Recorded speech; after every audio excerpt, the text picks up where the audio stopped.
If humans ever organize against us, we're fucked. Hi, I'm Andrew back with Multiverse of Color. How are we doing today, guys? Good. Good. What's up? What's up? First of Is that all, an Incredibles chair? Are you sitting in an Incredibles chair? no, it's Flash. Oh, Flash. Okay. Okay. But hey, you know what? Maybe one day. Yeah. First of all, congratulations on an amazing season two. I finished binging it all, and Hamish, I want to start with you. Basically, getting to Cipher is basically like a twisted Professor X. I didn't know I needed in life. So how was it coming into to this show and this universe, getting to play this kind like a very calm, present evil that has a lot of twists and turns that we see later in the season. Well, yeah, it was so lucky. I mean, I was so grateful for the opportunity because yeah, parts like this don't come along all that often. And I was thrilled to be given the reins and told to ride it raw. Ride ride it raw. And because that's an appropriate thing to say in the boys' Of course. universe. Yeah, you're good. You're good. You're good. And for Sean, I can only imagine how difficult this season was, with after Chance's passing, and my condolences, of course. But Polarity really gets a huge role this year, and I was just kind of curious, like, how was it working this season, on the show, and or was this kind of arc laid out for you even before what happened? Was this always part of the plan, or how did this come about? Because you get a lot to work with this year. Yeah, yeah. Well, I think the writers had to pivot fairly quickly after we lost Chance. And so I don't know if it's fair to say that all this was mapped out ahead of time. I mean, I can't say that I knew to what extent it was mapped out. But all I can say is that I'm just so proud of the way the show handled Chance's passing. I'm so proud of the fact that the writers found a way to keep his spirit alive and to keep his character vital and active in the storyline that we have in season two.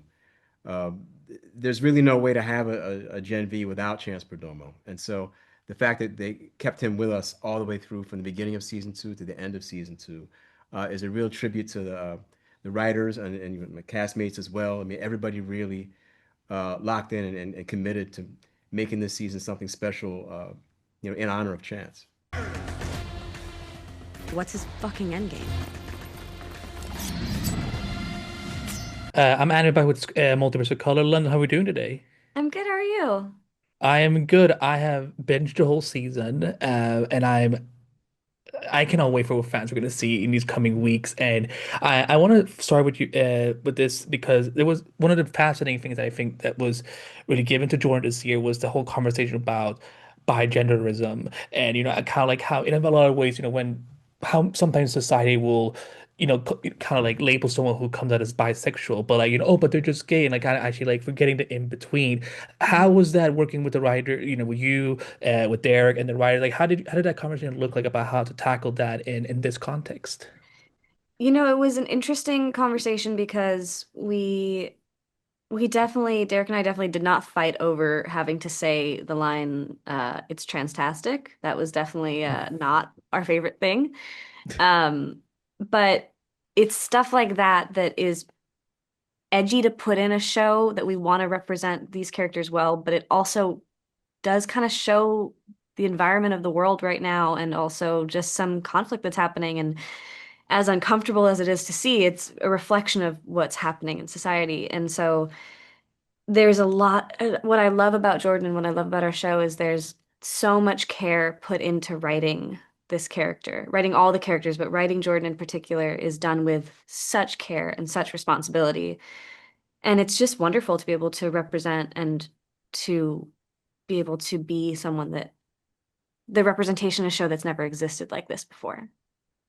Yeah, especially like in this genre, with superhero slash comic book genre, like we rarely see these kind of discussions even happen. Like the fact that you guys are kind of like on the nose, kind of like this is a very cringe word, the way that the publicist would kind of frame it in the episode. So one of the other things that I also got so much more invested in this season is of course Marie and Jordan. Like for me, like this is my OTP, this is my end game that I need to see happen. I know by the end of the season we find them in a very particular place. Would you say, depending on where the show goes, and if you see them, like, see this as the destination for the two of them, or do you think there's more left to tell about their romance, so to speak? I don't think the door is closed. I feel like it's such a young love relationship that I think there's always going to be an opportunity. What's so great is that there's growth that needs to happen on both sides, and it was done in such a matter-of-fact way that it felt real, where it's not vindictive, there's no bad feelings. This is just everybody needs to work on themselves. And it was sad and devastating, but I also don't think there's any way that that door is closed. No. I know that at Comic-Con this year they showed a little teaser for the next chapter of this universe, which is Boy Season 5, and it seems like you're back. Is there anything you can I mean, again, the finale really sets up that final season. So is there anything you can share about like getting to be integrated to that show? Oh man, we did pop up there in our little teaser trailer. You're gonna have to see. I mean, the boys goes to some crazy lengths in their final season, and getting to be a part of it was amazing. And you're just gonna have to see where they're at and how that all came to be.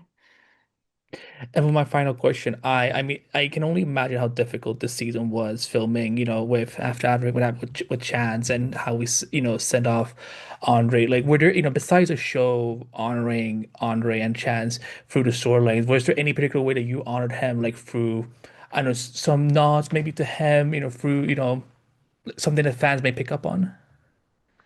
Yeah, we wanted to put him in we wanted him throughout the show, and I think the writing does that alone, but also there were definitely things that we tried to work in, and I'm trying to, you know, Lizzie's character Emma is wearing his one of his wardrobe choices from season one at the end of our season. It's her final outfit is one of his outfits. Um, there's a couple tributes to him throughout, and my mind is blanking a little bit. I know there was another one, but that's Jazz's story to tell. And we wanted him throughout, and he's also in every single scene where we talk about Andre. At least for me, I wanted to talk about Chance, and it's it was nice to be able to put those into the scenes and really get to kind of deal with that in real time. Hey guys, in the spirit of brainstorming, finish the job. You're fucking crazy. Please tell her she's fucking crazy. Andy, Hello. Oh my god, in the back, what are they called? Uncle Pops. Pops. Yeah, Uncle yes, Pops. yes, lots of yes. I'm a huge nerd. So, like, trust me. Like, So am I'm I. definitely. So There am we go. I. Here we go. Well, nice to meet you guys. I'm Maddie with Multiverse of Color. I first of all, I finished binging the whole season, and Wow. it is so good. I really enjoyed it. Maddie, I want to start with you. I think you definitely have like probably one of my favorite storylines for this season. I don't want to reveal too much to people who will read and watch this later, but did you know, like from the get-go, that Kate's arc wouldn't be as black and white as maybe it appeared as from what we saw from season one, and of course at the end of Boy season 4?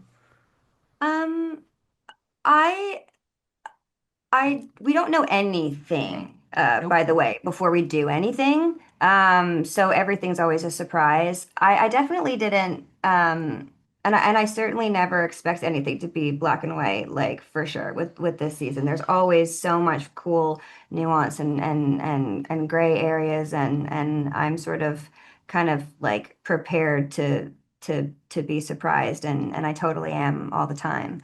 But yeah, like I also really love the journey that I get to go on with this character in this season too. It's yeah, it was really fun. Hmm.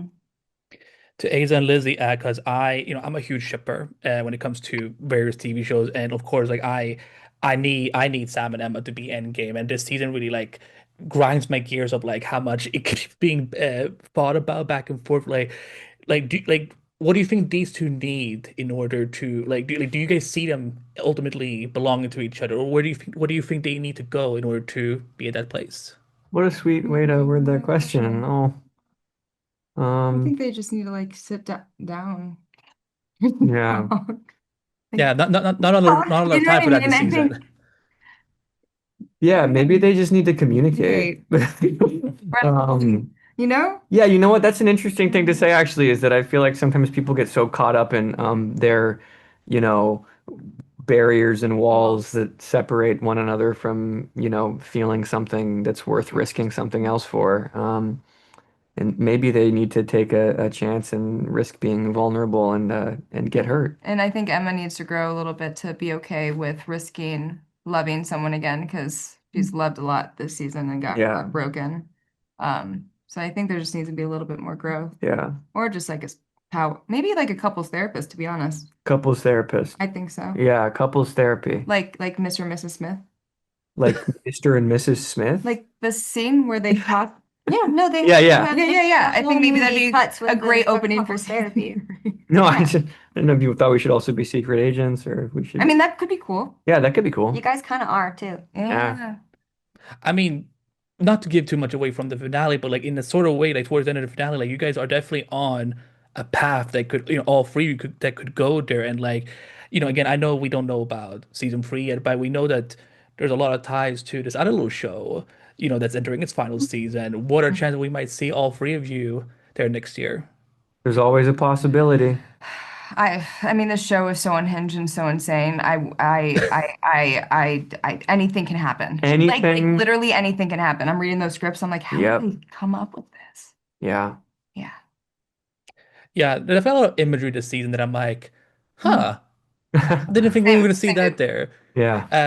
I do want to ask Maddie and Asa before I go, because again, like y'all stirred the pot at the end of season 4 of The Boys, and I'm just wondering, like even if you can't tell me, do you know what they did to Frenchie and Kimiko, like where they actually are at this point, or is Air Crypt being just nope, we're just keeping a big secret? Do Asa and Maddie know? Yeah. No. I know. What? You not know? They keep so many secrets. We don't know You anything. know. Well, they told me. They told me not to tell Maddie though. So Oh, yeah, Yeah, sorry This guys. makes sense. I try to be really professional and force myself to forget any information that I receive. So Yeah, that's Whoa. that's just me though. yeah. that's fair. But guys, thank you so much for your time, and again, congrats on an amazing season 2, and hoping to Oh, see thank you more of so guys. Is your chair Mr. Incredible? No, it's Wonder Woman. No, no, Sean thought the same thing. It's the Flash. Oh, it's the Flash. Oh. He thought no, but he thought the exact same thing. So, Really? I don't know. Okay. Thank goodness. Thank God. We'll just have to tune in next week to find out, won't we?